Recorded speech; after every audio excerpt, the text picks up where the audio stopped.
ሰላም ጤና ይስጥልኝ። በዛሬው የዙረት ዓለም ቆይታችን ሻንጣችንን ይዘን ዩኔስኮ የአፍሪካ ዘመናዊ ከተማ ብሎ በዓለም ቅርስነት ወደ መዘገባት ድንቅና ታሪካዊት ከተማ እንሄዳለን። ይህች ከተማም አስመራ ትባላለች። ነገር ግን ጉዟችንን ከመጀመራችን በፊት ይህች ከተማ እንዴት ተመሰረተች የሚለውን መሰረታዊ ጥያቄ መመለስ ይኖርብናል ማለት ነው። እኔን ለማታውቁኝ እኔ የዚህ የዙረት ዓለም ዋና አብራሪ ኬቢ ይባላለሁ። እናንተም የዚህ የዙረት ዓለም ረዳት አብራሪ በመሆን ከቪዲዮ ፍጻሜ ድረስ አብራችሁን ቆዩ በማለት በአክብሮት ጋብዛለሁ። ይህም ቪዲዮ ላይክ እንዲሁም ለወዳጅ ዘመዶቻችሁ ብታጋሩት ደስ ይለኛል ማለት ነው። ቀጥታ ወደ ቪዲዮ እንሄዳለን። አስመራ የሚለው ስም እንግዲህ አርባዕተ አስመራ ከሚለው የግዕዝ ቃል የመጣ ነው። ትርጉሙ አራቱን መንደሮች አስማሟቸው ማለት ነው። በአፈ ታሪክ እንደሚነገረው በወቅቱ ይኖሩ የነበሩ ሴቶች አራቱን መንደሮች በማስማማት በማጣመርና አንድ ላይ በማድረግ ይህችን ከተማ እንደመሰረቱ ይነገራል። በ19ኛው ክፍለ ዘመን መገባደጃም ጣሊያኖች ወደ ኤርትራ ሲመጡ አስመራን ከምጽዋ ቀጥለው ሁለተኛዋ የኤርትራ ዋና ከተማ አደረጓት። በ1930ዎቹ ደግሞ ሞሶሎኒ ይህችን ከተማ የአፍሪካ ትንሿ ሮም ለማድረግ እጅግ ዘመናዊ የከተማ ፕላንን ዘረጋላት። ዛሬ የምናያቸው ሰፋፊ መንገዶችና የህንፃ ጥበቦች ታዲያ የዚህ ታሪክ ውጤቶች ናቸው ማለት ነው። የዛሬው ጉዟችንንም በአስመራ እምብርት ላይ ከሚገኘው ከሲኒማ ኢምፓየሮ ነው የምንጀምረው። ይህም ህንፃ በ1937 ዓመተ ምህረት የተሰራ ሲሆን የአርት ዴኮ ጥበብ ቆንጮ ተደርጎ ይወሰዳል። አርት ዴኮ ማለት እንግዲህ በአውሮፓና በአሜሪካ በ1920ዎቹና 30ዎቹ የነገሰ የህንፃ ግንባታ ስልት ነው። አንድን ህንፃ እንደ ዘመናዊ መሳሪያ ማለትም እንደ መርከብ፣ አውሮፕላን ወይም ባቡር አድርጎ የመስራት ጥበብ ነው። አስመራም በእነዚህ ህንፃዎቿ የተነሳ በሐምሌ ወር 2017 ዓ.ም በሰው ልጅ የጋራ ቅርስነት በዩኔስኮ ላይ ልትመዘገብ ችላለች ማለት ነው።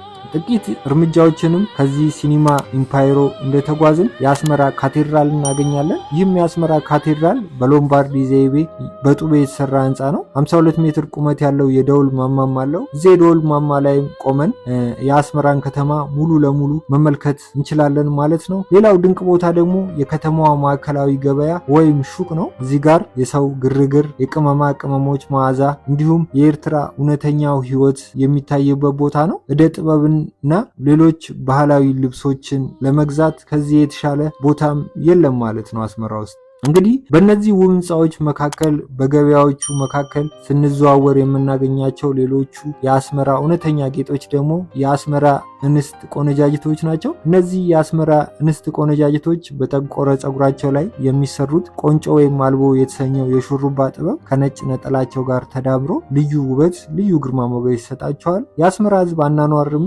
በትህትናና በስነ ስርዓት የተሞላ ነው። መንገድ ላይ ስትጓዙ ማንም አይረብሻችሁም። እንኳን ደህና መጣችሁ የሚል ፈገግታም በየቦታው እንደ ቡና ቁርስ ይቀርብላቸዋል ማለት ነው። አስመራ ውስጥ ጊዜ የቆመ ይመስላል። ሰዎች ለመወያየት፣ ቡና ለመጠጣትና አብሮ ለመሳሳቅ አሁንም ድረስ ጊዜ አላቸው።